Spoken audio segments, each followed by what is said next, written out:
And good morning and a very warm welcome to everybody.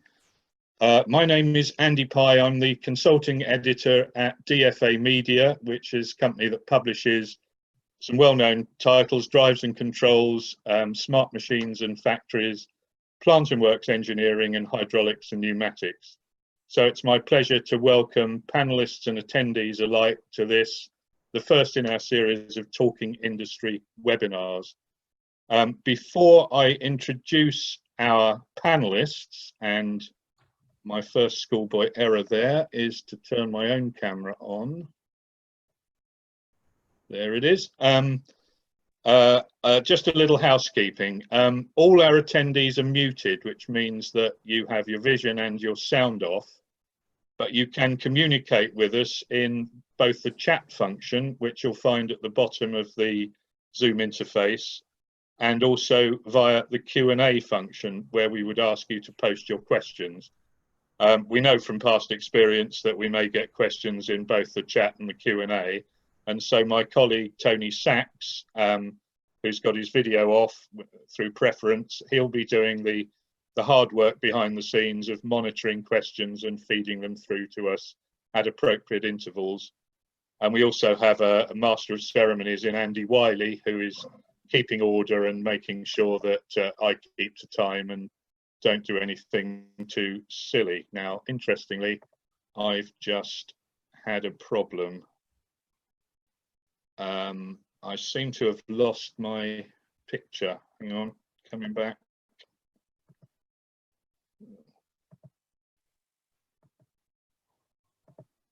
Right, there we go. Something to do with our screensaver, I think. Okay, right, so back on track. There are no fire alarms planned, so if you hear one, I'm afraid you're all on your own.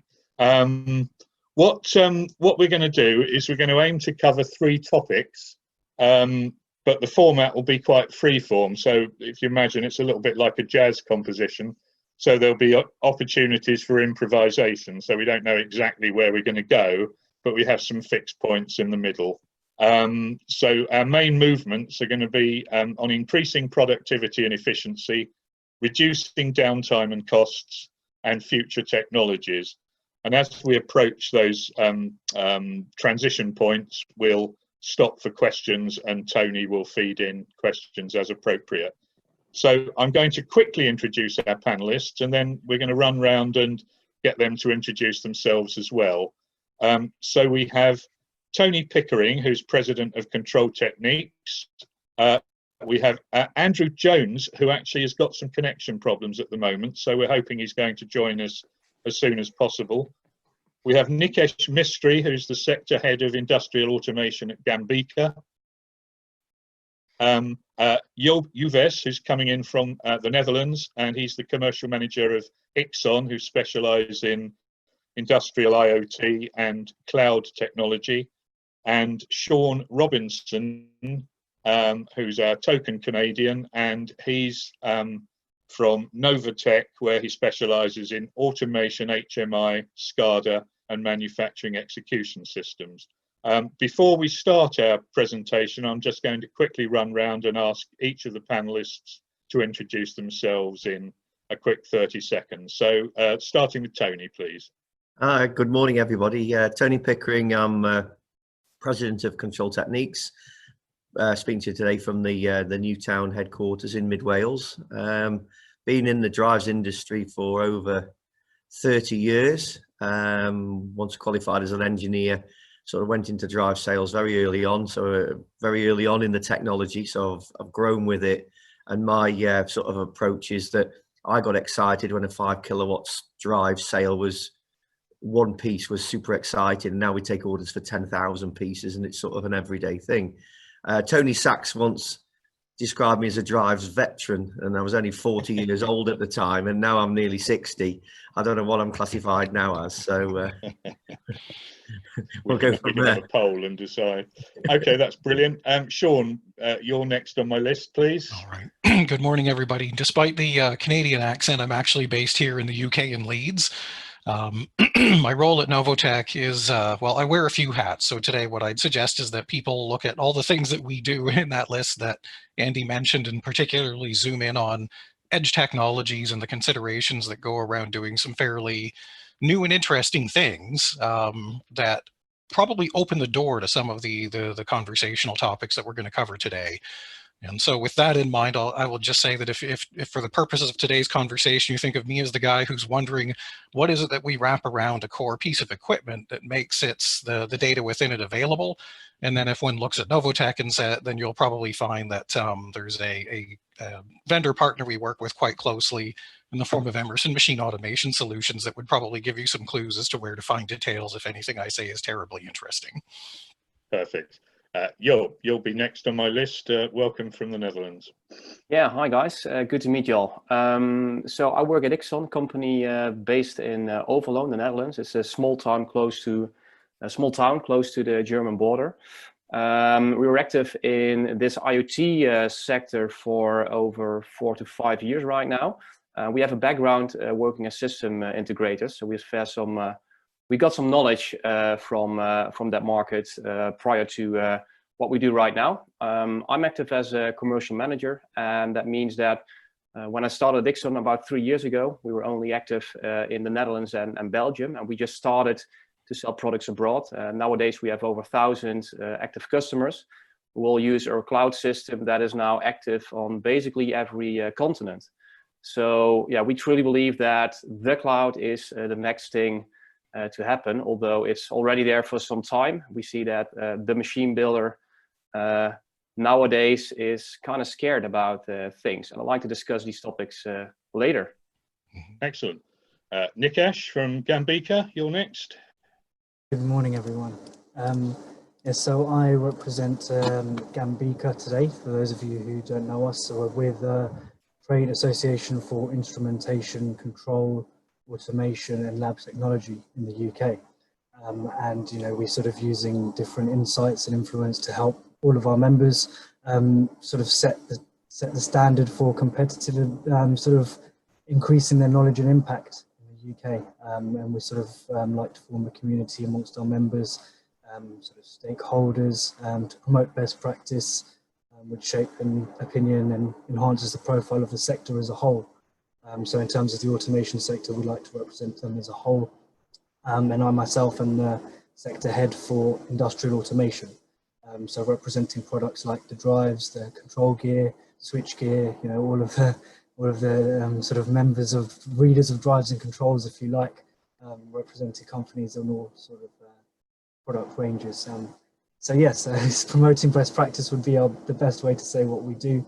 Myself came from working within industry, so trade associations and the likes were a little bit new to me. I was working at an automotive OEM for some time, and I was also working for a sensor company. So went the other way around, going from industry to trade body, which allows, I think a trade body is a very important part to actually get an idea of everyone in one boat. It's that sort of organization. So. Perfect. Your sound is a little bit soft to me, Nikesh, so I don't know if there's a way you could just I could hear you okay, but it was just a little soft. So it may be a headphone issue if I move this here. While you're working on that, it's a great welcome to Andrew Jones, who has joined us now, and connection problems are behind us. So perhaps Andrew, you could just don't jinx it. Perhaps you could just quickly introduce yourself and just a brief explanation of what you do and what your company does. Yeah, so I'm with HP 3D, obviously the additive arm of the company, and we are looking at how people are going about their business, how they're procuring parts, how they're manufacturing parts. Can it be done better? Can we redesign parts? There's all sorts of things that we can do with additive to help supply chain or increase efficiencies, and that's really what we're into is basically how do you make things better than you make things now. It may be that additive helps. It some instances it won't. We won't try and push it down a route where it doesn't make sense, but there's a lot of areas, and I think we're seeing from the back of COVID a lot of opportunities where additive can ease the congestion in the supply chain. So a lot of inquiries at the minute after that. Your sound is great now, so perhaps we'll stick with you and lead straight into the first section, which is about increasing productivity and efficiency. And we thought that a good place to start would be to look at the post-pandemic regime. What have we learned from the pandemic? What are we still learning? How does it affect efficiencies in terms of supply chains, factory layouts, and so on? So do you want to kick off with that, Andrew, and just explain, because additive manufacturing was very much in the news during the pandemic for, you know, ventilator parts and PPE and so on.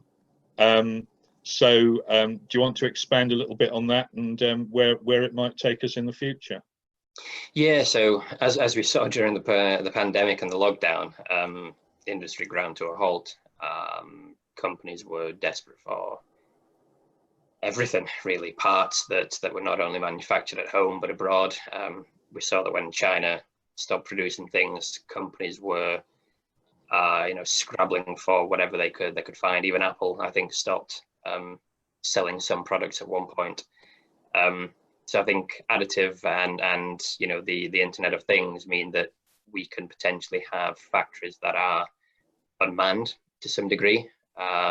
Obviously, going forward with the social distancing, there's going to be potentially fewer people on factory floors and assembly floors.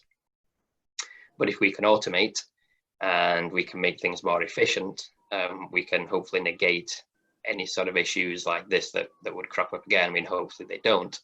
But by using automation, we can make the manufacturing part of things a hell of a lot more efficient and able to withstand future crises. Excellent.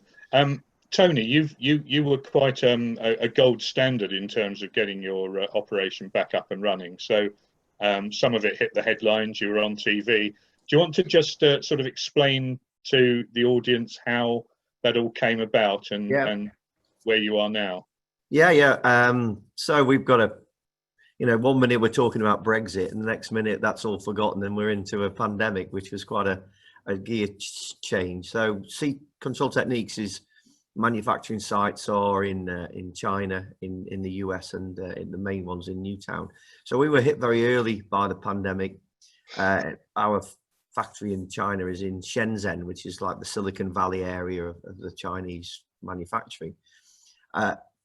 We were most probably one of the first businesses to be locked down, but luckily we were one of the first businesses to be unlocked. We had a very close working with the government, and I was communicating through our managers, getting them to translate mails and what have you. But the Chinese got a real grasp of it real quickly, and we did things like we had to build a dormitory for people, so in case anybody was identified as infected or showing symptoms, they couldn't leave the factory. And we did that overnight. We built a complete dormitory overnight. That's with hot and cold running water, showers, beds, everything. So that's the Chinese way. So we're back up and running in Shenzhen. And then obviously Boris announced the lockdown in UK on the late March. That caused a lot of distress. So I came into work on the Monday to the facility here. We've got 700 staff. And there was a lot of anxiety about what essential meant. Essential work, essential manufacturing.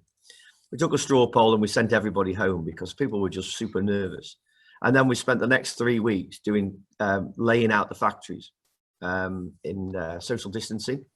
And this is where we got headlined on the BBC News. We're actually part of the government guidelines. We're one of 4 companies that wrote the government guidelines. So all manufacturing have the guidelines on social distancing, and it came from our experiences. So now we're up and running, social distancing, we're back.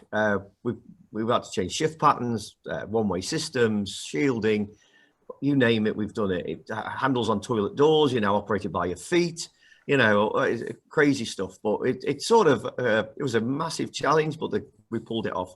And now we've got the same situation in our Miami factory, place called Coral Springs in Florida. And this is a bigger challenge because the way the US are running their society We're socially distanced to the nth degree in the factory, but you can walk out the factory premises and you're into a bar or onto the beach or into, and so it's a nightmare at the moment, but we're working through it. Just to come back to manufacturing, I would say two things.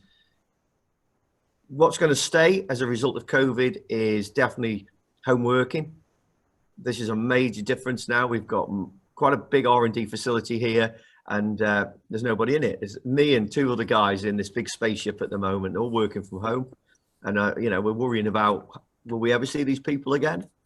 And the second point is, and more to the point, is mental health. We have a big concern on people's mental health, not interacting, no social interacting. We've got people who've identified haven't left the house in 100 days for whatever reason. And this is a big problem for business now. How do we engage staff and ensure their mental health when you're not touching and, you know, interacting? So we're now making sure we contact everybody at least once a week with a local check-in and check-out of their status, not about work, about how they're feeling. And so we've got a number of issues. I don't know how everybody else is handling it, but with a big workforce that we have, you know, mental health is is something that's on the agenda that I would have said 3 months ago. You know, it wasn't something that the mass population wasn't a concern. So that's a real big journey for us, real big journey. So many aspects to it. And if you're in a smaller factory somewhere else in England looking to know what to do, how can they like contact you for guidance and help? Or is it relevant to a smaller enterprise? It's very relevant, and we can give guidance. My email's available. Anybody can contact me, and I'll put you in touch with the right people. There's some very basic things to do, really, and it's just common sense. But when we did it, there wasn't a rule book.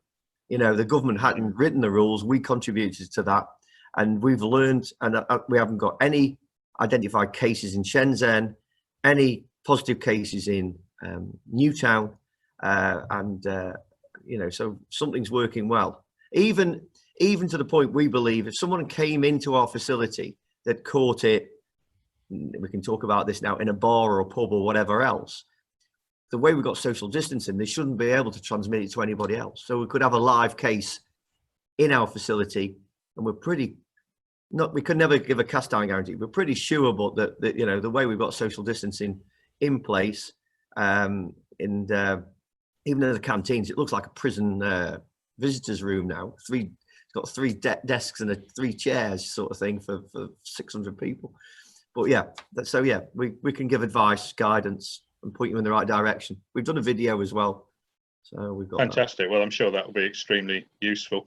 Sean, what's your experience been? Because you're in the software business, and it's a different world, I guess.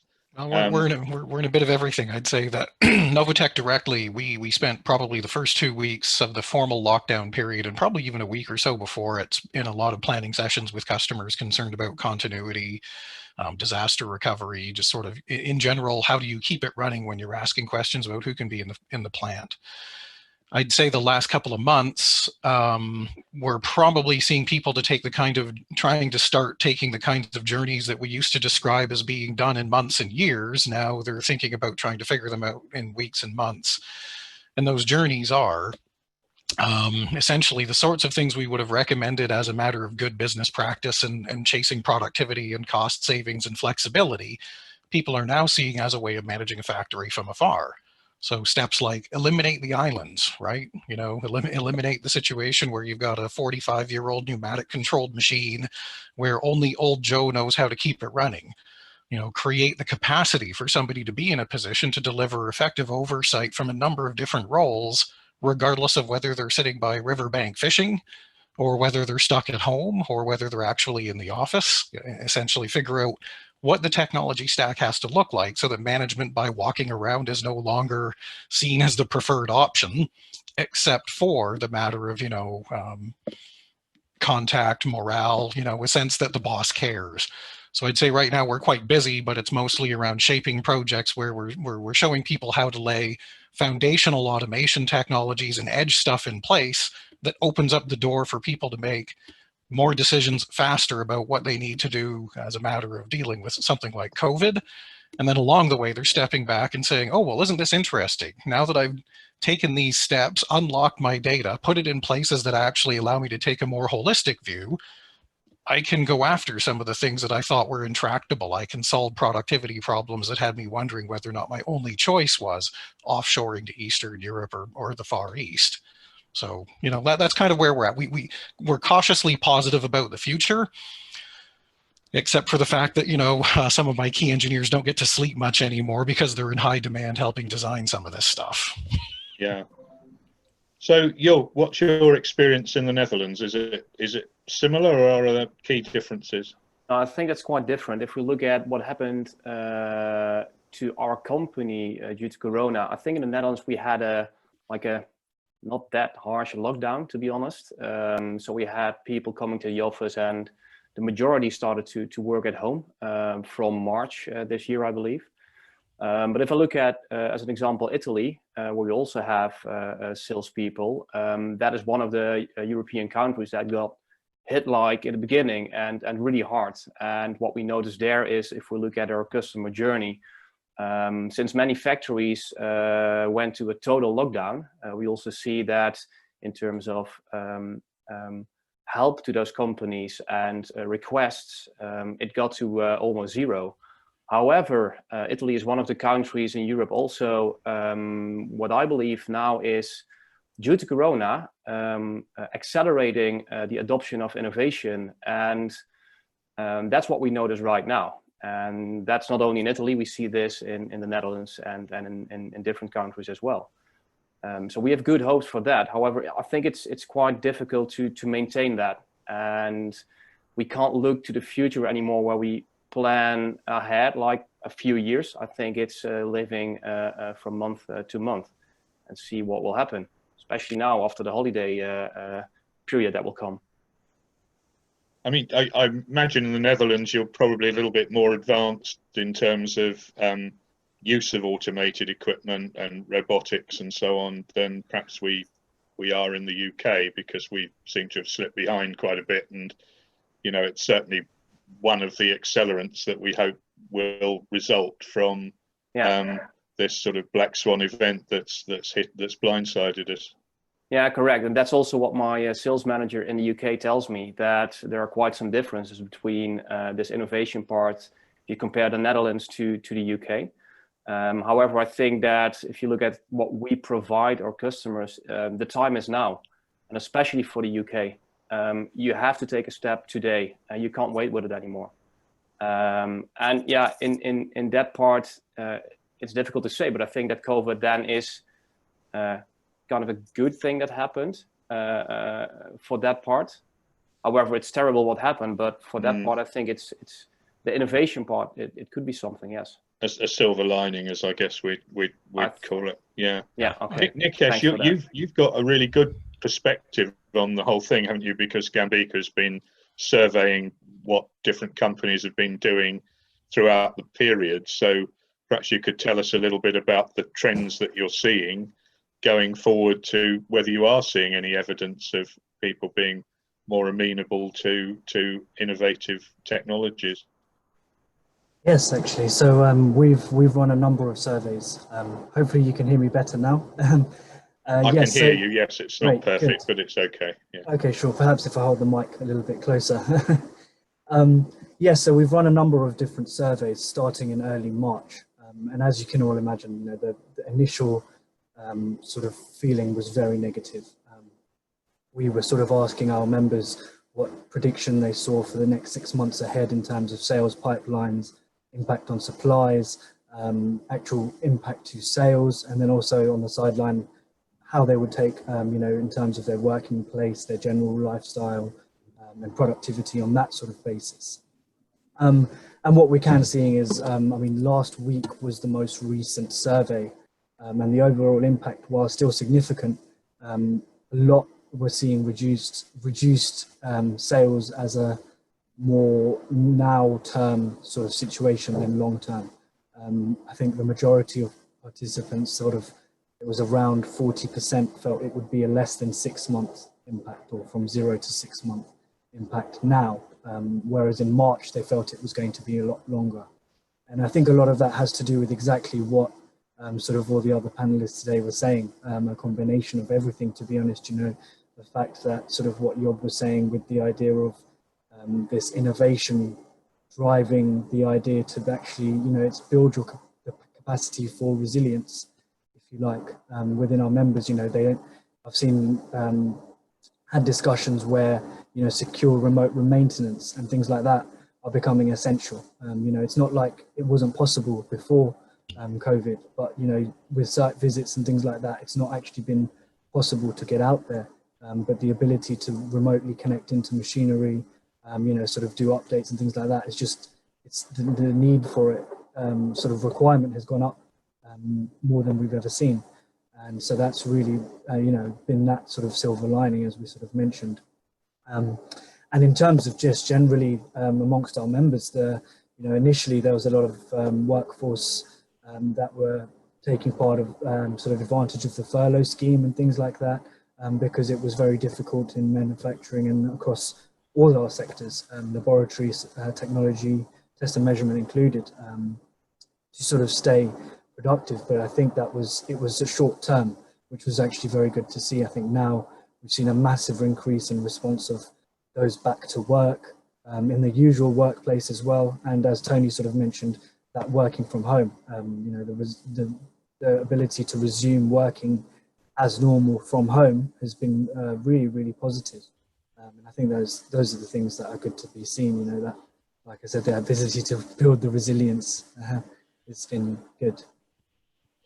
Got an interesting question that's come in that perhaps you might all like to comment on. It's concerning investment cases for automation. And it says, it's from Nonny Dodwell, and it says, although the time is now, what are your views on how companies could reframe their automation business cases for investment, given many employees are furloughed and certainly in some cases, such as automotive, are making redundancies? Who wants to stick their hand up to answer that one? I suppose he's okay. Go on, Sean. No, I was just going to say, since everyone's being shy, I'll go first. Yeah. I guess part of the heritage of being a pushy North American. So, and this is a question we've been asked before, right? Who cares about efficiency if I'm not capacity constrained, or who cares about efficiency if I have, you know, a bit of a corner on the market with a fairly innovative product line? And I'd say that right now, and this has always been true, I think the question becomes what are the trade-offs between flexibility and efficiency that matter for a given business? You know, 6 months ago, I would have talked about product innovation, right? Find a new market, be able to charge a premium for something, you know, edge out a competitor with a capability so that people can't nibble away at whatever you do. And often that kind of strategy, if you're really working through it, you come all the way back to what sort of management and manufacturing information systems are in place. And that in turn can lead people to look at whether or not it's easy to get data out of their automation layer so that data can just flow to different stakeholders, and often different ones than people might first think of when they talk about automation data. Now I would probably frame it as a matter of, how do you find a way to look over the shoulder of whatever your manufacturing footprint is when you can't necessarily walk around, and when you as an individual may not necessarily be the most expert person to evaluate the health of a machine or a process or a product. And that opens up the same sorts of questions. How do I get data efficiently, regularly, reliably, package it up in ways so that anybody can understand it from the context that matters, and then have that flow to wherever else it needs to go, so that external people can collaborate in looking at the health of a machine, my customers can take a look at the quality of my product. That flexibility now becomes a question of, can I use technology to make up for the fact that I may have fewer people, and that as part of that fewer people, I may lose some of the gray-haired veterans that kind of know everything about my process and everything about my product. The technology now becomes the way of protecting myself from the loss of those skills and that domain expertise that up to this point has only been held upstairs. And in turn, that potentially makes it easier to then reshape your business. When you've got better tools, you can grow again when the time is right. You can teach people how to piggyback off the back of a more intelligent machine or a more intelligent factory. you can collaborate more effectively with more strangers. So I would say that that's a fairly long soapbox story, and I'll step back. But for me, I'd say those are some of the things I think about reframing the question of, why invest? I suppose essentially you're saying it's moving from desirable to essential, or at least somewhere down that line, given. I think it would be very difficult to even, if I think of an example in the auto part supply chain, I think it would be very difficult to be an effective provider of brake pads or the metal powder that goes into them with half the staff and the technology that's commonly in place in that part of the automotive supply chain today. Yeah. Job, how would you advise companies now looking to invest in automation given the change in circumstances? I think the key word for that is make sure that you can collaborate again. As Tony said, we can't be at that place anymore. We can't walk around a machine anymore. It's simply not possible. So we need to think about ways to get data out of those machines, and then indeed make that data reliable and make sure that we can transfer that data to information, and then collaborate with your customers, with the end customer, with the operators, with management, but also with the machine builder that produced the machine. And then look at ways to innovate and see if with all the data that you got on a certain time frame, you can improve the productivity of your machine just by 1%. We simply can't put more people in the factory, or actually we are not allowed to at the moment. So we have to make sure that we get easy, reliable data, and we can collaborate with everybody that is a stakeholder in this part.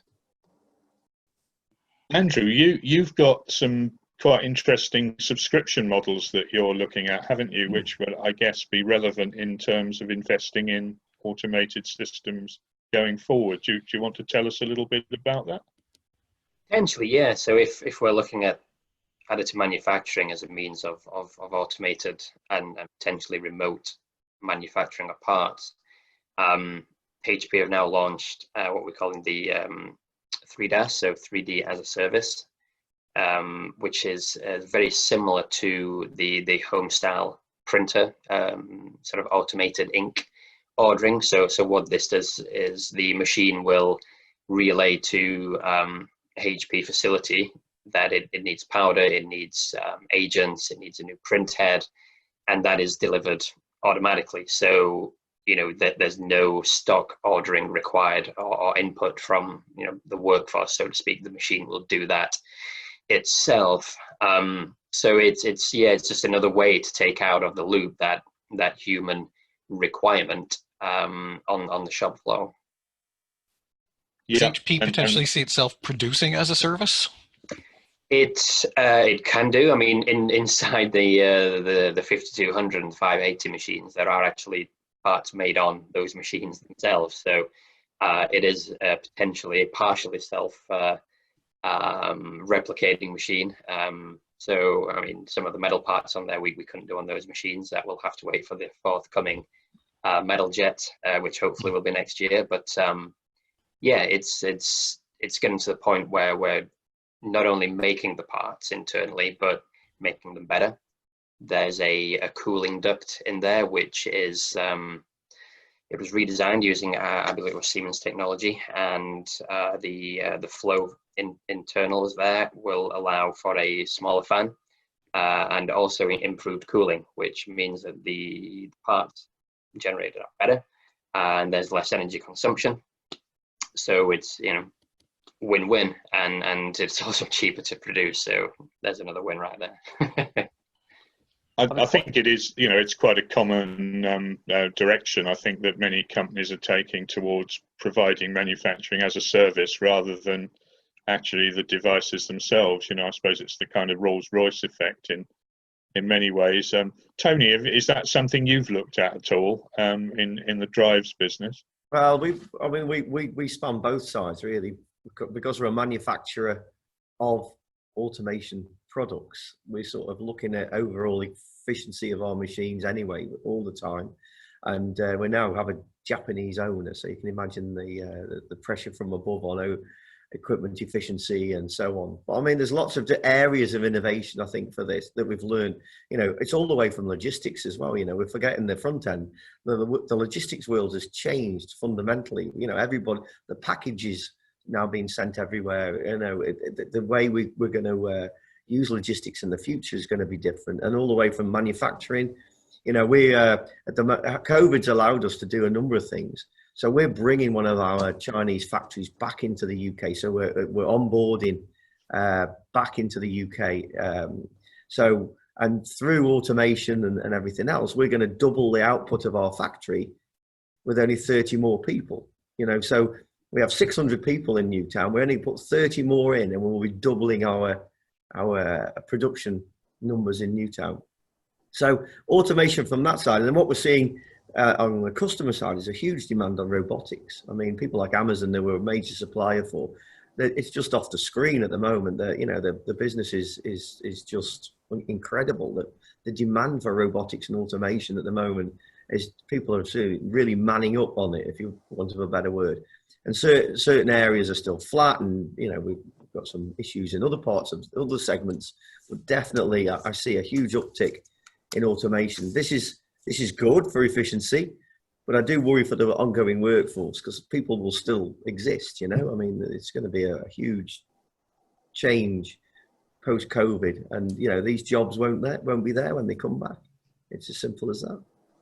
So we have to have some sort of. Sorry, Andy. We also have to look at is that, I mean, we talk about new innovation. We also have to look at those factories that are, let's say, operational for about 20 years, that have automation in place, but so how can they work with these new technologies? I mean, it's nice to have, and sorry, Andrew, but you said like the robots now, they order the ink themselves. And that's a really good example, but I can imagine that many factories, they would like to have that, but they don't have the resources right now to invest in that. So what do we do with those factories that have, I don't want to say legacy stuff, but as far as I heard this from the UK, we're far behind with automation. So how are we going to work with that and with them? Yeah, it's true. You know, investing in new machinery isn't cheap. But as Nonny asked, how can you reframe the business case? You know, you have to purchase machines and parts that are going to be more efficient and cost effective in the long run. Similar with the ducting that I mentioned in the HP machine, you can redesign end of arm tooling, for example, to be lighter or incorporate more complexities, and this can allow for smaller specified robots, which means that they are lighter, which means that they take up less space, which means that they use less energy.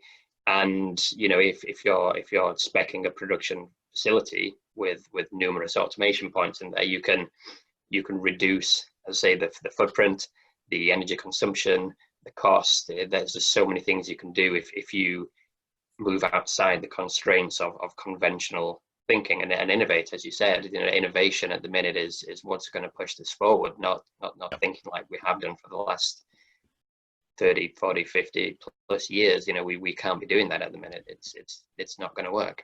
Yeah, I think there's sorry, Tony. All I was going to say is we're seeing is a huge demand on AGVs now. So the AGV, the sort of automated transfer between machinery and everything else. Mm-hmm. And this is I think this is a blue ocean opportunity really in the market, where AGVs are becoming more accepted. And I mean, we're selling kits now so our customers can build their own AGVs. You know, but like in the old days of the motor car, Bentley didn't make the chassis, the wheels and everything else. They bought that from somebody and they coach built a Bentley on the top. And this is how AGVs are working now. People are buying the components, the wheels and the electronics from a supplier like us, but they're building their own bodywork on it. So this is new innovation with the same approach of what we did 100 years ago, really, at the same time. So I would say AGV is an area where a lot of people will see, because of social distancing, the need to travel between different machines and all the IoT and everything else wrapped around it. Well, everybody here will have a part to play in this new world, but some basic stuff that's happening, and it's really cool stuff. Yeah, and I think I was just going to add to that the idea that, you know, in these crisis points, and I think of COVID as one, but I also think about the inflection point around the question of China, you know, good global supply partner or potential source of risk, just as a matter of long supply chains with lots of cash tied up in inventory that suddenly sits still on a boat or a train for weeks and months at a time. So even setting aside politics, we've now got people saying strategically and tactically. So I think of COVID as a matter of tactical response that if people think about carefully, they can actually recraft an innovation strategy. They can recraft an automation for efficiency and productivity strategy. China's strategic in that, you know, even with the best of intentions on all parts, people are finding it's no fun having 6,000 engines sitting on a boat and no idea of when it's going to be allowed to dock and offload. And in those cases, you know, what we tell our customers that have said, you know what, we're going to seize something as an opportunity. And whether that's just internally focused, maybe it's a food manufacturer that just knows that it has an opportunity to further entrench itself in the retail chain or in the brand consciousness, or whether it is a company that's actually looking at something a bit more existential. Our role is, as we see it, is to say, when you make those decisions, you will lay out a set of investments in technology and people and processes. The one thing we stress is think of those investments and leave yourself some room to grow and flex, right? You know, make that investment like you're buying trousers for a 6-year-old kid. If you buy something that fits your need perfectly today, odds are within a year, you'll be looking around going, crap, I've got to spend money again, pardon my French.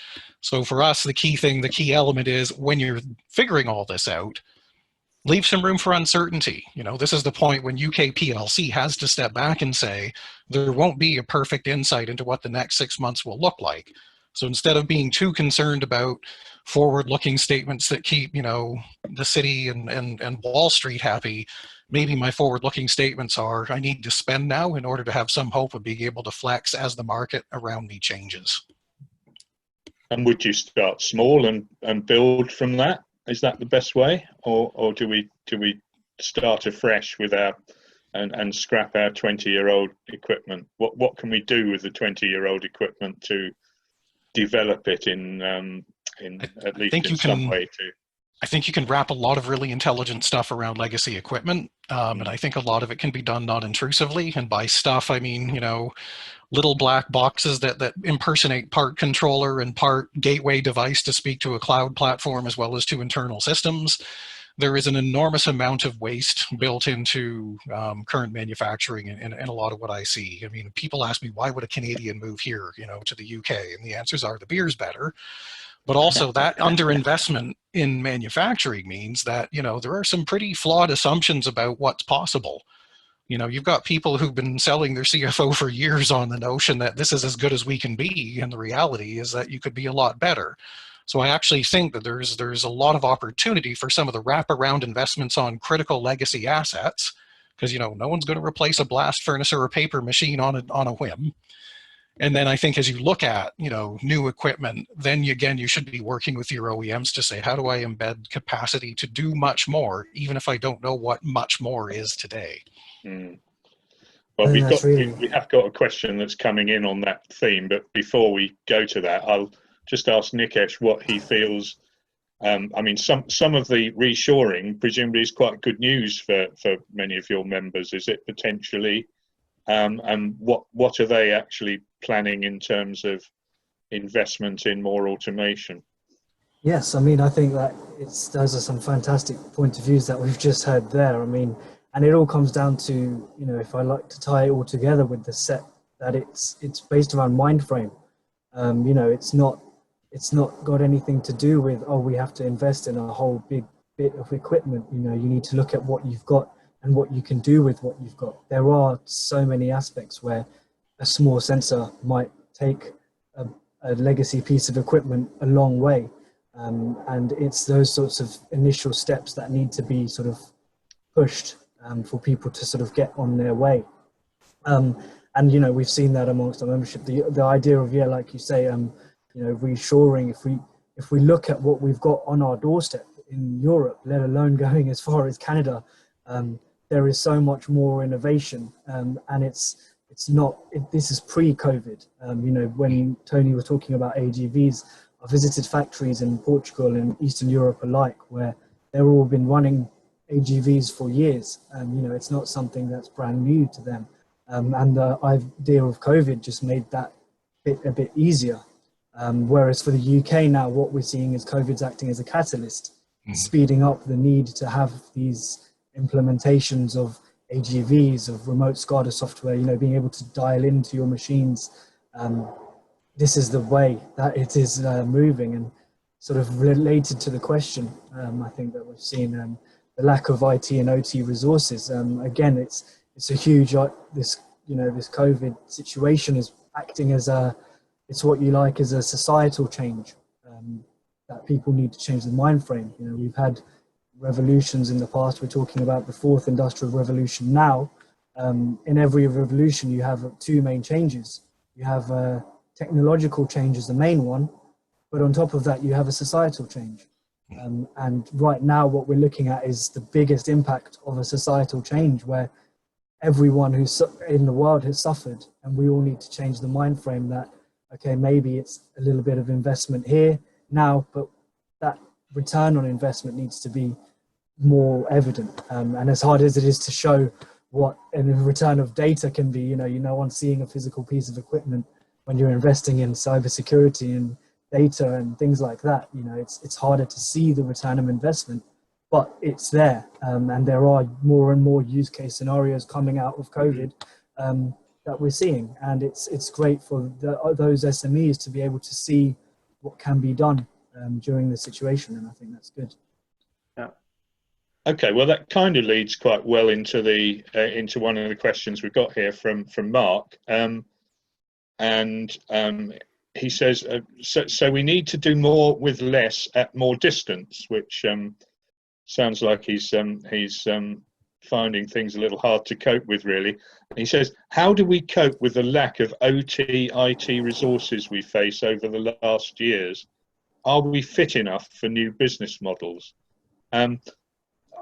Maybe somebody could explain why we have a lack of OT and IT resources, and then go into the rest of that question. Maybe Job, do you want to kick that one off? Is it a bit of a curveball, really? Well, so let me reply to Nicec's story, and then try to answer this question.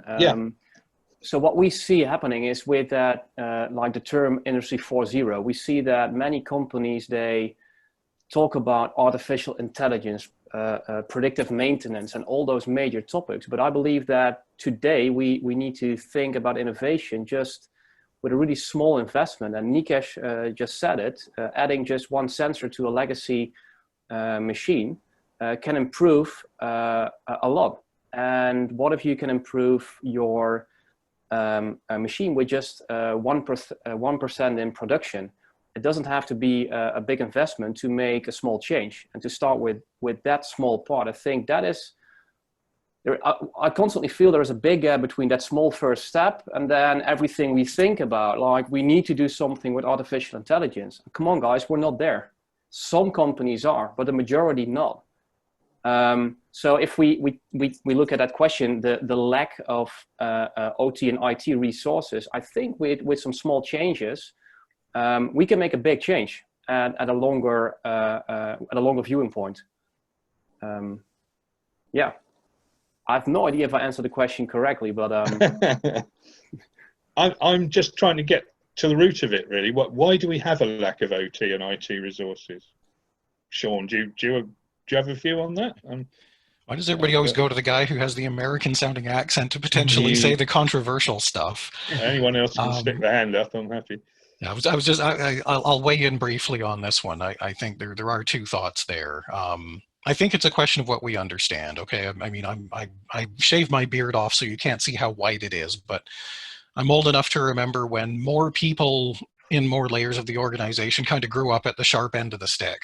And I think that we do lack a certain blending of perspectives and worldviews and backgrounds in too many management meetings nowadays. So people have a hard time understanding that when an engineer's banging on about needing more apprentices, somebody who thinks of themselves in a more strategic role may not hear that the same way that they might have back in the early 2000s or the 90s or farther back. So I think that, again, culture plays an important part. Our most successful customers globally tend to be ones where they've reorganized how they learn and they've reorganized how they manage, so that there's a much stronger blend of operational people alongside the financial and strategic thinkers. And over time, that really turns into just a blob of people who understand each other's perspective quite well. The other thing I would say is you just redefine where you go get that. What do I mean by that? Vendors are making tools better, right? Whether it's a software vendor, whether it's an automation vendor, you know, part of what you can evaluate technology providers for is, are you making it easier for me to combine a lighter IT or engineering skill set with a domain expert skill set to build something that helps me get better at something? And I realize it sounds very generic, but I'm just trying not to go too far down any particular rat hole.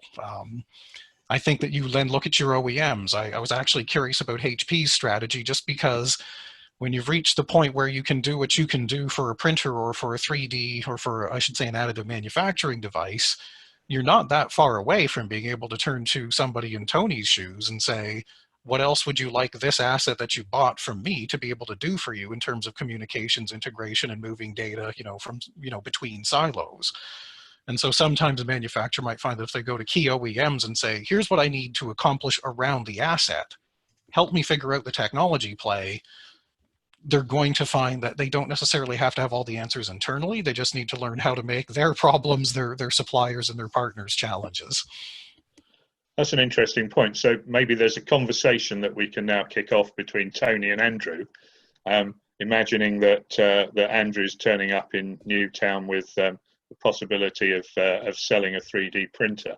What would be the questions you would ask Tony relating to what it can do in terms of data capability, predictive maintenance, and so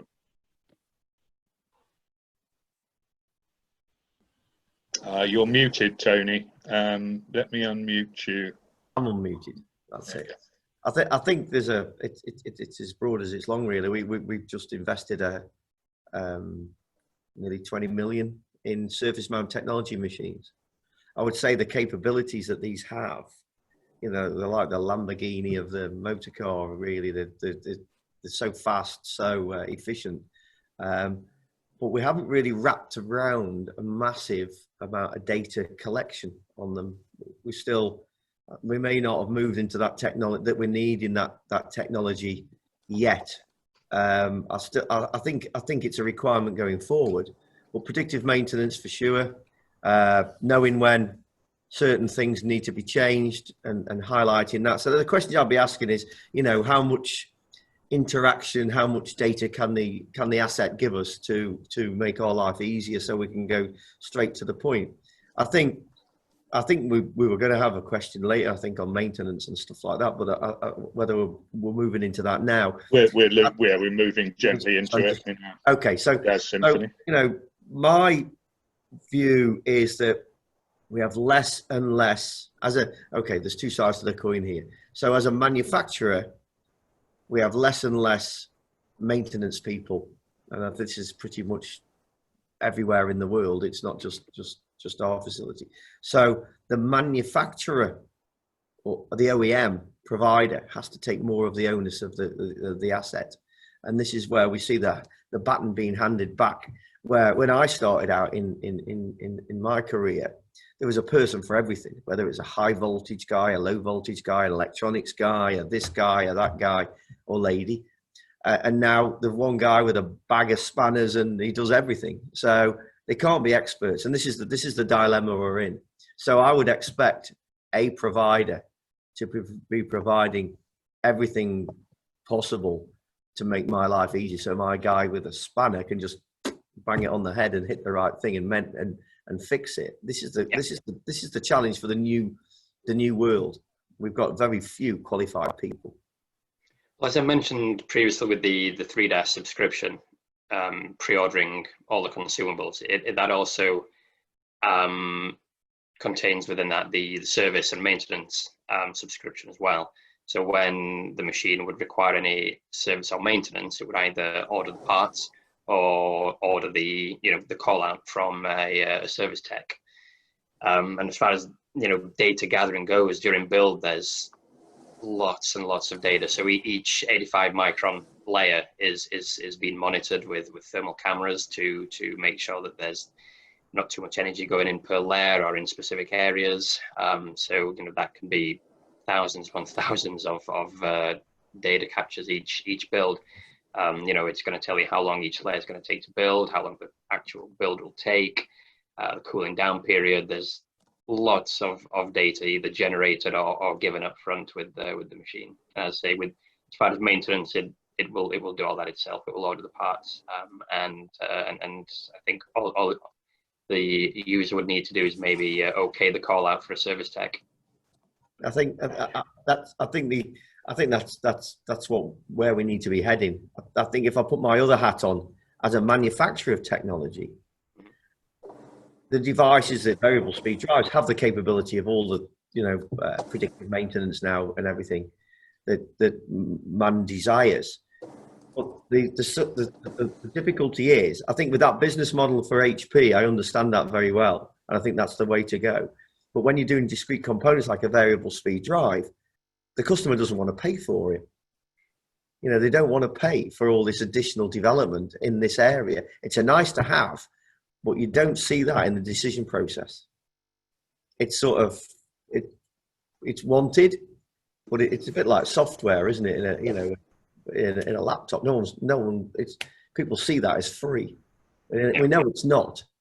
But I think, again, when you're making the product, so the OEM can build a value proposition where a manufacturer can't build that value proposition into his component because no one wants to pay for it. So it's sort of a bit of a moral maze, and a bit of a dilemma for manufacturers at the moment. It's a strange one, but that's why it's easy just to sort of package everything with 3DAS. Everything you need consumable wise. You'll only have the one sort of hardware payment and the one sort of usage payment at the end of the month, and that's it. You don't have to worry about anything else. Everything's budgeted for. You're playing around with near field communications, aren't you, Tony? So we see this as the go-to. Personally, I think Bluetooth and all these sort of these things are a gimmick in my view. Nice to have, but very in practical terms, how you used it in the industrial environment. So everybody's got Bluetooth on a lot of devices now and a lot of equipment that we manufacture, but you're paying for something that you're not using. So when we come to near field communication, it hardly costs fractions of pennies to apply, but it allows you to program the product with a smart device. And if you're that OEM with 10,000 drives and you need to put that configuration into 10,000 drives, by just dinking the smart device across you've done it. It's done. Upload, download, everything. And we believe that this sort of technology is something that will give user benefits, simple to use, no cost. Just download the app and make sure you've got a device that's near field. And then you can wrap augmented reality around it. So you can read the the motor nameplate. That changes the configuration inside the app. And then you just touch it against the drive and you've married the two things together. So we're trying to dumb down the product, really. I mean, when you buy a drive, you've got 2,000 to 3,000 parameters. So like let's say I'm being sexist, but any mail, you don't read the manual till it goes wrong. So this is pretty much for them people that don't need a manual. So we think near field communication is a game changer. It removes the keypad and the interface. And for OEMs, it allows them to have reduced costs. So we're bringing a new product out back end of this year. We've already announced it at Hanover, and that'll be a first of many near field communication products that will come out of our new product development. It's quite exciting, or very exciting, I should say. And the app is amazing. We got loads of data. Perhaps too much data. How do you decide which is the right data, which is redundant data? but we've also had a question coming in as we speak about what are the implications of having all this data on cybersecurity issues? What about data sharing, data security? Job and Sean, you're perhaps well placed to talk a bit about that. Well, in terms of cybersecurity, I think one of my colleagues is the best one to answer how we do everything. But I can assure you, as a cloud company, this is what we do. And I don't think that we can exist if we think light about this topic. And one of the things is that if you ever store data in Ixon Cloud, the data remains yours. So we don't own that data. And even if we could access data, it's raw data that's completely mixed up. So I wouldn't be able to do anything with it. It's just a big bag of ones and zeros for me, to be honest. But cybersecurity, it's something people are very sensitive about, though, isn't it? And so, you know, I'm sorry. What's the best way of reassuring them? So I think if I was going to weigh in and offer a couple of blanket statements, it's a solvable problem. I've yet to come across a situation where, whether it was looking at what do we do with things like SCADA and PLC systems in a water treatment plant to make them less open to malicious acts, or whether it's more a question of, hey, if I'm going to collect a pile of data and potentially share some with a customer and some with an OEM, every one of those scenarios is solvable. So I guess the couple of things that I would say, just offer blanket statements to people who may not be in the weeds. If you trust your bank card, and if you trust Apple Pay, I think the important thing to understand is that the kinds of technologies that can be applied right down at the controller layer are based on the same basic principles.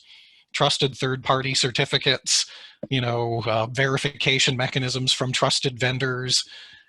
Literally, the mechanics are the same. If I want to deploy a modern controller on a piece of mission-critical equipment and secure the data at source, the technologies are using are the same ones HSBC uses to keep somebody from hacking my bank card while I walk down the street. So I would just say it is solvable. It's actually not nearly as difficult in some ways as it gets made out to be. It is a bit of work.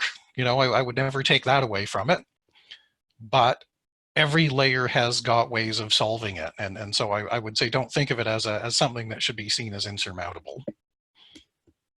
Okay, so even if data was shared across customers, across national boundaries, you think that's all a solvable issue on that basis? Yeah. Okay, Nicec, do you want to jump in here and talk about this at all? Yes, I mean, just I guess it's touching on the cybersecurity aspect, and I think that all links in together with the previous question with the IT and OT convergence, if you like. And I think it's sort of become the situation where the IT guys on site, you ask them an IT related question, they're happy to answer. You ask them about the machines on the shop floor, and they might turn a blind eye to it at first, and it's about wait a minute, hang on, these operational technologies are becoming more connected. They're almost becoming one and the same. So I think what the idea of actually sort of the resources, how do we cope with the lack of resources there? It would be that the resources are there. I'm going to sound like a broken record here. It's the mind frame of those working in those industries who are trained up to actually work amongst each other. The IT guys and the OT guys have to work together. And then the fact that, we've got more connected devices means there are more holes. There's more susceptibility to risk, which, creates that cybersecurity sort of necessity. And these holes of security risk need to be dealt with, and that creates jobs. That creates areas of new mind frame investment. And again, I think that's sort of linking into the idea that it's not necessarily where anyone has the money to invest. It's more do we want to, where can we see that return of investment, and cybersecurity is that is almost the answer to that. Protect your systems at all costs, because of the fact that we've got more data, we've got greater connectivity. So everything is all linking into that one idea. Right. Well, we could probably run a seminar on cybersecurity on its own. So we'll move gently away from that. We've got an interesting question that's come in, which is probably throwing down the gauntlet at something Tony said, but I'm sure you'll all want to speak about it. Which says the panel is missing the value proposition. We need to be clear as to the value the additional technology and functionality brings. This has not been mentioned, and he says customers will pay if there's a clear value to them. This is often missed and is a clear service differentiator. It's not about price, especially in the current climate. Come on then, Tony.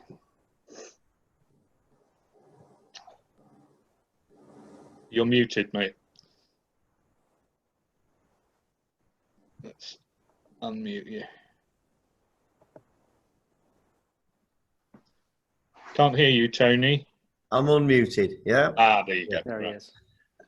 There is a value proposition. I've sold that value proposition, but I've never found anybody that wants to pay for it. So, you know, they're all said and done. I think that's one of the decision processes to get into the final order, for sure. And there is a value to have that maintenance, predictivity, that ability to know when that machine is going to need some maintenance or whatever else. So for sure. I mean, but drives have had a lot of this predictability, maybe not wrapped up in such a nice way, for 20 or 30 years. It's already had alarms to tell you when the current draw's changed, or when that pump's drawing sand instead of pumping water for many, many years. Now we're trying to wrap it up with all, you know, the software and the predictability.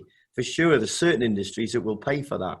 But as a general rule, that, you know, what I'm seeing, and this is only, you know, my experience, is that that's not what someone's knocking at the customer's not asking for, in a respect of, I need variable speed drives for my pumping system in the middle of Dubai, and this is the job. Yeah, if it's got predictability, fantastic, love it. But will they give me 5%, 10% more on the price of the job for that component? Not seeing it. Not seeing it. So It's quite interesting, because I mean, drives in particular, I mean, have, you know, in kind of my lifetime, as it were, have gone from being a really high technology product where people were competing on the technologies behind the electronics to what is much more of a commodity product. So isn't it the case that services are therefore the discriminating factor? Well, as Scotty says in Star Trek, you can't change the laws of physics. It's still a very complex product. It's bought as a dumb contactor, but it's a supercomputer with 3,000 parameters in it. It hasn't changed in that respect. And this is so that it's maybe because the sales people, let's put it that way, and then people aren't capable of selling it on a technology basis. Can't talk about vector control, switch pulsing, or whatever else, you know. So we're down to the lowest common denominator, which is price. When I would like to bring, and we are CT, for instance, is going to bring that argument back to technical argument, because I believe the customer needs to know about switching frequencies, heat generation, and everything else, and cable run lengths. They haven't gone away. EMC, electromagnetic compatibility, is still there. It hasn't changed. So, but coming back to the original question, there is a value proposition on maintenance. There is a value proposition. But to get an extra dollar out of a customer for that as a component, no. As a system, I think for sure, because with SCADA and everything else all feeding into that, obviously people will pay for that diagnostic, but that's at a different level of customer than maybe we talked to. Is that then something that Sean and Job, you would see as slightly different because of the nature of what you're selling? Job first. All right. Okay. Sort of it is.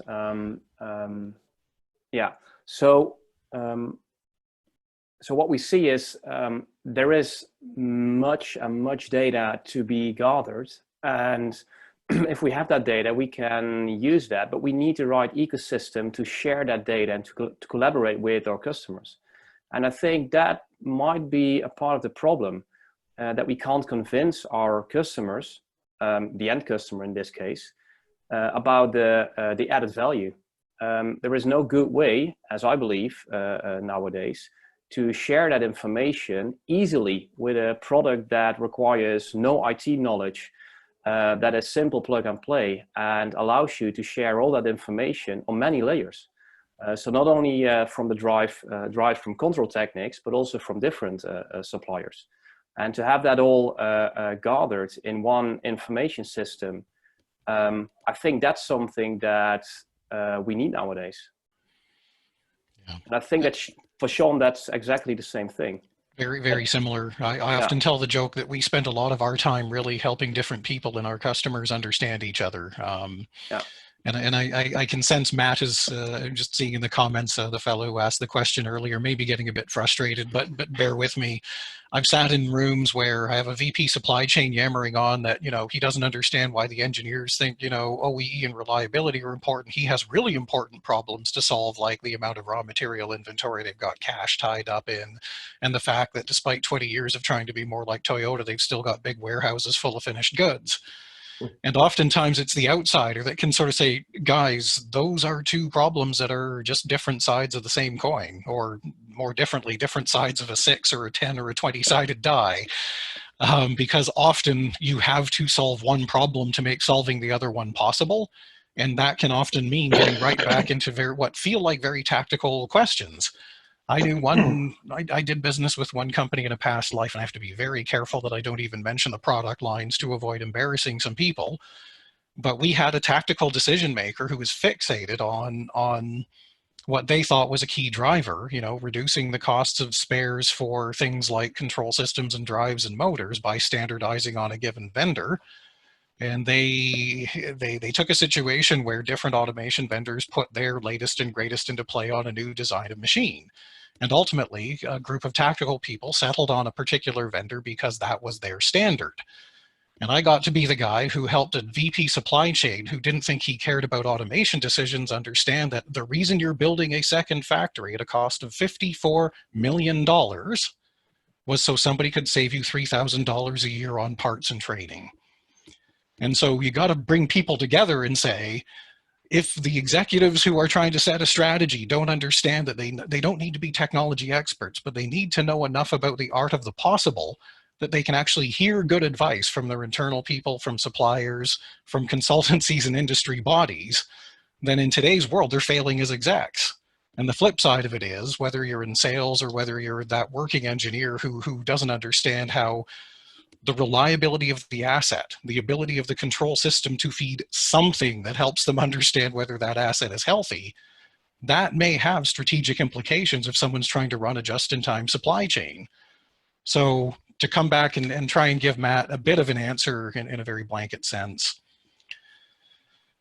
every value prop is going to be situational, right? Some people will care about efficiency in traditional terms. Other people will look at product yield. Other people will look at energy savings. So I was trying to average all those out and say, if you look at the kind of work that a group like GAMBICA does, they'll often help people see that those who have taken all those steps, earlier on I said, we're trying to take people on a journey that used to last years, and now they're trying to do it in weeks and months. The companies that have done that, the ones that stand up, that host the factory tours and show you their autonomous maintenance groups and their fancy MESs and their very modern automation, if you take a look at their financial statements, if they're publicly traded, they tend to outperform their category competitors by somewhere between 2 and 6 points net.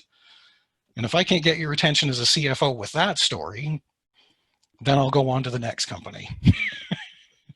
Okay, well, I think we've given that a good airing. I think there's more discussion to be had, perhaps, between our panelists and our questioner. So that's perhaps something that we can do offline, which would be, I think, very, very good to do. I'm going to just move it on. We've still got to talk about future technologies, but there's one question that's come in, which is quite a general one, which I'd like us to all answer, and then we'll move on to future technologies. And that is from Kasim, and he says, what is the role of government from a perspective of creating an enabling policy architecture to support the adoption of IoT technologies? What will the business leaders on the panel like to see? Leadership from both the public and private sectors is a strategic imperative. in delivering this emergent era. So what would you like to see, Nikesh? A lot, to say the least. I mean, that's an interesting question there, especially given the current climate. You know, we've had the Made Smarter initiative, which I'm sure many of you have heard of in the north, and this is being reciprocated amongst the UK at the moment. I think they've now had over 100 business cases they've actually managed to secure funding for.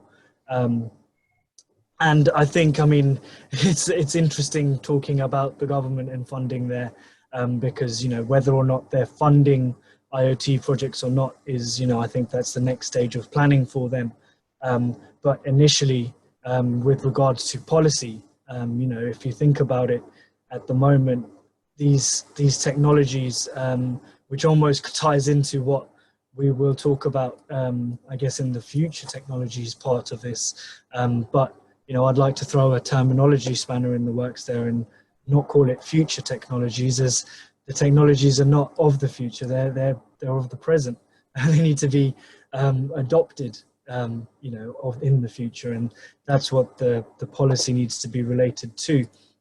And I think, you know, I think there are schemes being seen recently of, you know, grants being given to those companies who would like to adopt, you know, and use case project scenarios. And I think it's coming down to when the more and more projects are being created, the more these SMEs have ready projects for, you know, a company like Made Smarter to go in and see that, you know, they are ready to, you know, make that step, make the journey. You know, then I think the policy will start to follow and sort of reciprocate these ideas. And I think that's where we are, you know, it's an idea of the more and more projects that we can create, the more use case scenarios the government will see, and it will give them that more sort of push to start making policy in that direction. Andrew, how would that impinge upon your business? What would you like to see? I mean, from our perspective, a lot of the time it's down to the companies themselves. I mean, if we take BAE's announcement in the last few days that they're telling their supply chain that 30% of the parts for the new Tempest should be additively manufactured, I think that's the sort of directive that we're hoping will happen, that companies themselves are saying that we need to invest in new tech. We need to see the benefits of it, both, you know, from a manufacturing and supply chain point of view, but also the benefits they can have on the actual end components themselves. So I think there's only so far the government will go. I think companies themselves have to open their eyes and realize that there's a whole world of things out there that they're not currently doing that perhaps they should be looking into. Sean? Yeah, everything Andrew just said, right? And I think that ties back in that when companies think harder and in a more integrated way in terms of the roles and the people, they'll see lots of things that are worth doing in their own right. I think governments, I've lived in Canada, the States, and now the UK, and I see a lot of good work incentivizing R&D and investment in manufacturing. I suppose I don't take this the wrong way. I'm a good, you know, free marketeer, but I think it would be interesting to see about changing tax structures so that it is less rewarding to conduct purely financial speculation at speed. I think that if the financial marketplace were such that it was not so much more attractive to try and make paper profits, we might see some of the trillions of pounds and dollars currently sloshing around in hedge funds find their way back into the real economy. So if I'm talking public policy, I want to take a long, hard look at what I'm really incentivizing and what the definition of investment really is. I'm not saying don't buy and trade currency. I'm just saying maybe it's not a good idea to let people do it in the amounts of billions in timeframes measured in minutes. Spoken like a true engineer. Yo, what's your perspective? I mean, I guess you have less influence on what our government does, but what would you like the Netherlands government to do? I think that the whole change has to come from the companies themselves, not so much from the government. That's my opinion about this. I know that many companies right now got funds in the Netherlands to keep them alive. However, I do believe, but that's more my opinion, that it sometimes goes to the wrong companies.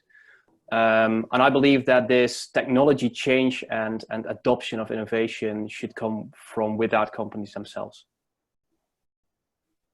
Excellent. Tony, you must have a view. I expect you may have expressed it to government already. Yes, I mean, we're the biggest employer in Mid Wales, so we get visited by First Ministers and all sorts on a regular basis because we are a big private sector employer. But what I would say is the reason we're, just go back a little bit first, the reason we're sitting in this beautiful part of the United Kingdom is because of government funding.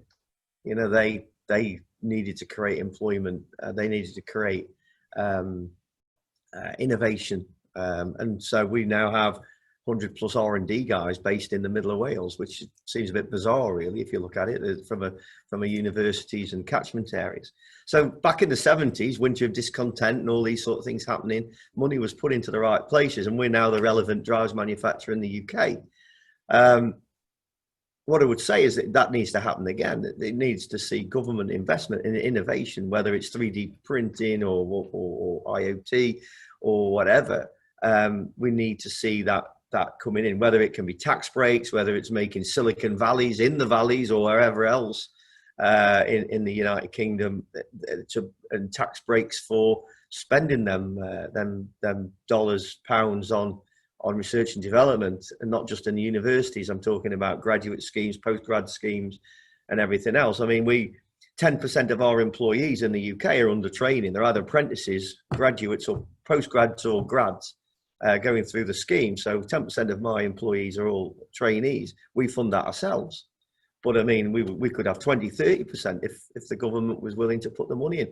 The way to put the great back into Britain now post-Brexit is to invest in innovation, and we have the bright brains there, but there's a lot of reluctancy when the bottom line is the first thing you've got to worry about every week with a business. So we need to see what they did back in the 70s, particularly for us, which is, you know, they've had 48 years now out of that investment to do the same thing again. So I think there's a lot that the government can be doing and channeling funding, tax breaks, or whatever innovation funds into our mutual industry, because I think this is where we can really do a lot.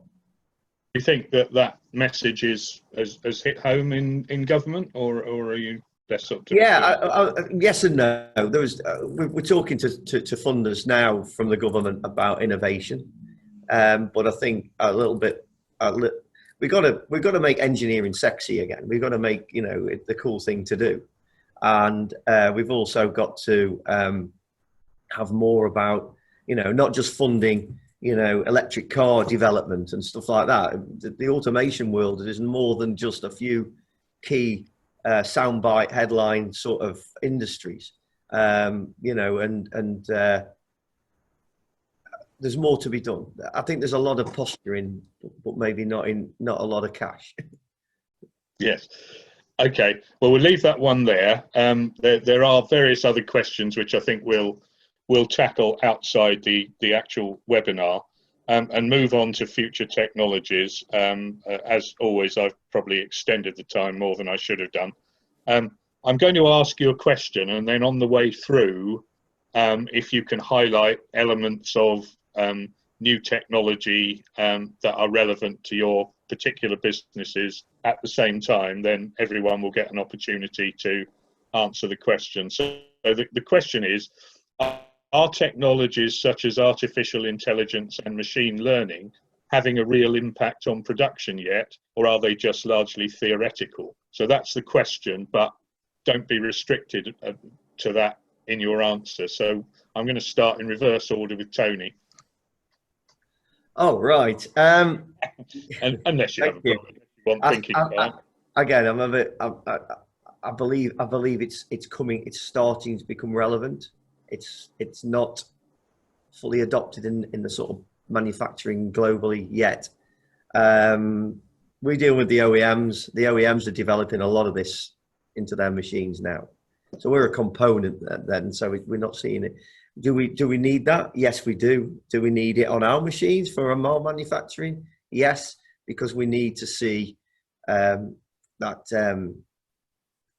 value per man increase. So we need to have more intelligence, more learning, and everything else. So as I said before, the basics are we're losing skills.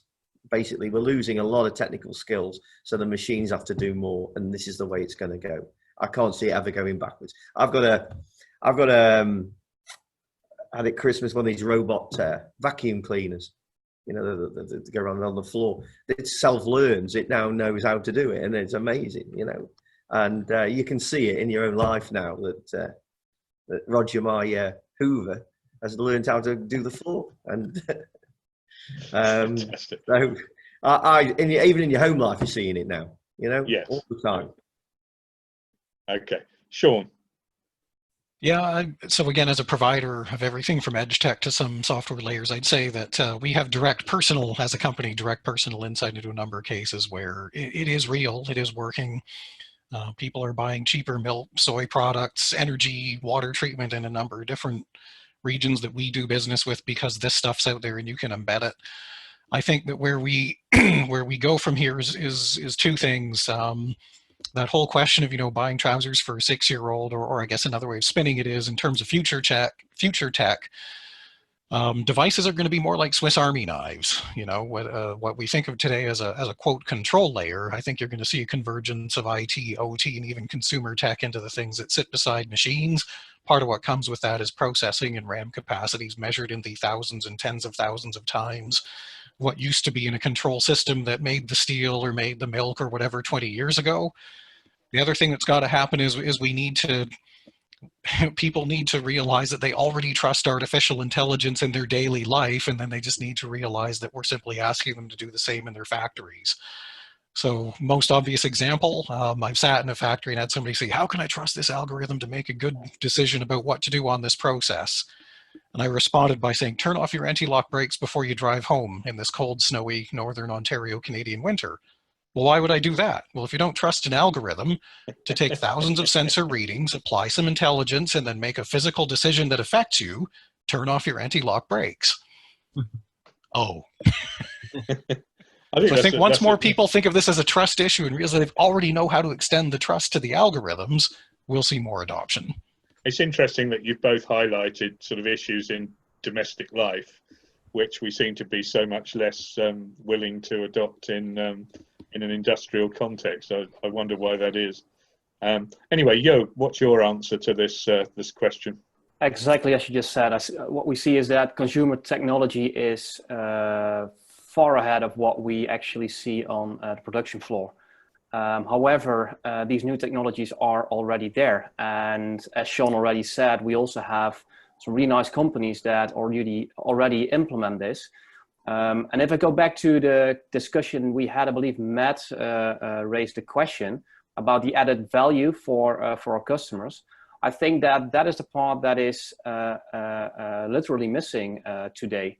The technology could be there, but the way we work with it as producers, as factory owners, is something that we need to have a look at. And a factory owner, or let's say management or an operator, they don't want to mess with different IT technology software packages. They just want to have an overview of whether things are operational, whether there's a mistake, or is there something coming up in the next couple of hours. And that same information can also be used for the machine builders to get more technical data, and then at a later stage improve the capacity that their machines can produce over time. And to combine all of that, you need to have data, you need to have some smart algorithms, but you need to collaborate. We need to go to each other, speak with each other, and ask, what do you need? So it's not about whether the technology is like, I believe you mentioned it, like textbook stuff, artificial intelligence, it's already there. But we are far from using it on an ideal scale. Yeah. But we will go there someday. Perhaps we don't adopt the same cost justification, value justification techniques in our domestic lives as we have to on the shop floor. Well, I have a same example also in consumer techniques, where I was at a customer and he said, I don't want to use your cloud. I want everything on premise. and somebody from finance walked in, and that guy that was the CEO of the company, he had to transfer some money, and he took his phone, unlocked it with his fingerprint, used his bank app, sent the money, and I was like, "What did you just do?" And he said, "Oh, yeah, well, I just transferred the money." Exactly, and what he said, it's in the cloud. I think the difference. I was just thinking personal about the personal decision process. So you're right that when you're making a decision around around technology in your own life, you're the judge, the jury, and the executioner. You make the whole decision. Exactly. Yeah? Exactly. Yeah. When it's done, and I'll give you a different story very, very quickly. But you know, because companies are segmented, the guy that runs maintenance with his budget isn't thinking about some technology, and the CFO is thinking about something else, and so the things. The quick explanation about conservatism is that we all know that a variable speed drive saves energy. We all know that. It's 20% reduction in speed gives a 50% reduction in energy of a pump. It's a no-brainer. But why is only 10% of motors applied with a variable speed drive? It's because the decision process. If you were a CFO and you saw cash being burnt every day in your own life, you'd fit one straight away. But because it's compartmentalized, that 40-year-old technology is still not adopted. So even in this IoT world, it's the same story. That the decision maker isn't the guy that's getting the benefit. And therefore, in your own life, you, the judge, the jury, executioner, you make a decision. That vacuum cleaner, that Hoover, whatever you want to call it, did everything I wanted. I could make that decision. I didn't have to compartmentalize that decision. So I think maybe that's the root cause. Yeah, very interesting. And you have to collaborate. You have to start collaborate and share data. Share data with your customers. Share data with your colleagues, and use that. Yep. Joint responsibility. Andrew, you've probably got a massive challenge here because you're going to need to incorporate artificial intelligence, machine learning, and polypropylene all into a single answer. Yeah, I'll give it a go. Artificial intelligence may be a difficult one to incorporate with 3D printing. I mean, there's already sort of halfway steps there, I suppose, with design being led using, computational fluid dynamics and computers, parts consolidation design and things like this. So a lot of the parts that maybe go into additive manufacturing have had a lot of machine input anyway. Whether you would call that fully AI, I'm not sure, but I think down the line, I can see, unmanned factories full of 3D printers of various sizes where robots will take the parts out of the machine and take them to post-processing stations. And as with, a bustling factory full of people, these robots will need to avoid each other, as does a little vacuum cleaner avoiding a chair leg. So at the minute, technology has an input and computers have an input. I think that will grow. To what extent, I don't know. I guess it's as been mentioned, it's down to a comfort, a warm and fuzzy feeling for people. Some people will adopt and see the benefits and think this is fantastic, and others will say, but what if that machine bumps into another machine and then something falls over and everything's put on hold for a week because we've got a load of downtime and it's going to cost me $5 million. Who knows? That's down to individual companies, people, management levels. What we've got to do is make sure that we have the right solutions for the right companies. That's, I think, ultimately where the benefits will come. There's no point trying to convince someone of something if it just won't work for them, which is what we spend a lot of our time doing with additive. We don't want to tell people that this huge component that you currently injection mold, that is a really simple geometry, it's no good for 3D printing. If it has something like 90% excess material purely because of the manufacturing method, then yes, we can redesign that and we can make it a hell of a lot better for you. And that's what we are trying to do. I mean, you mentioned polypropylene. It's one of the newer materials that we have, good for welding together and bonding. So it's going to open new markets for automotive, especially, I think. But yeah, I can even see with that, there's going to be some computational design going into it.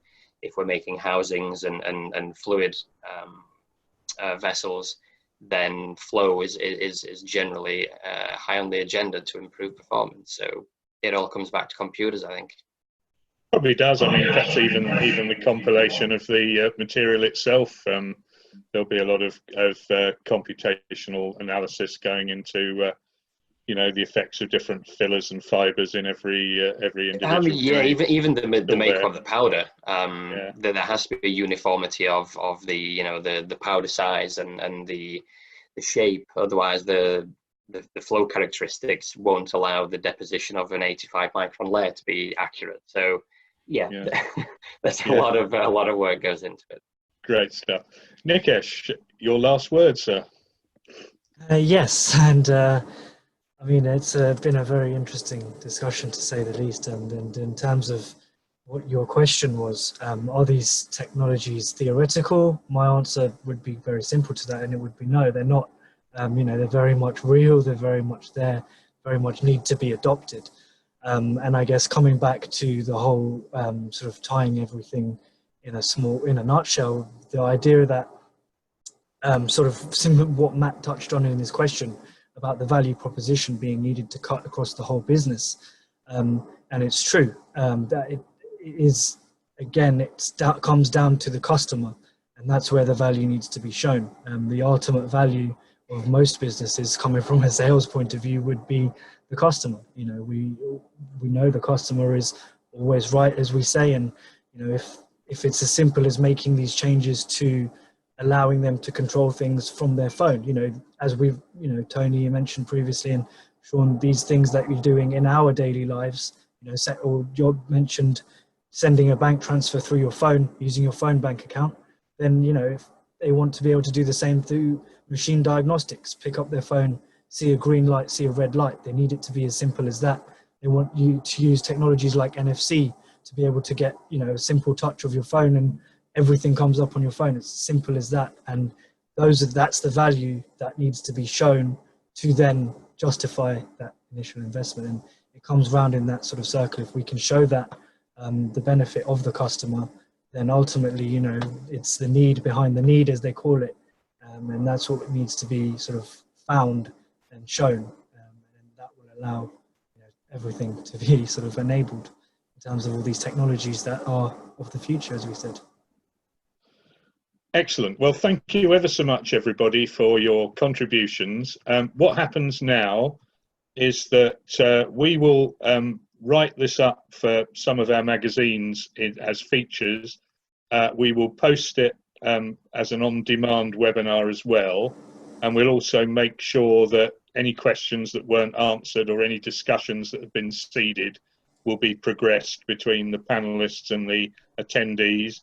We're all here to answer further questions or further ideas as they arise. And I'd like to thank everybody for their attention for the last hour and 40 minutes. And I'm sure that you would like to virtually give a round of applause to all our panelists for their hard work, which unfortunately you won't be able to hear. But nonetheless, have a wonderful weekend and keep safe, everybody. Thank you. Cheers. Thank you. Thanks, everyone.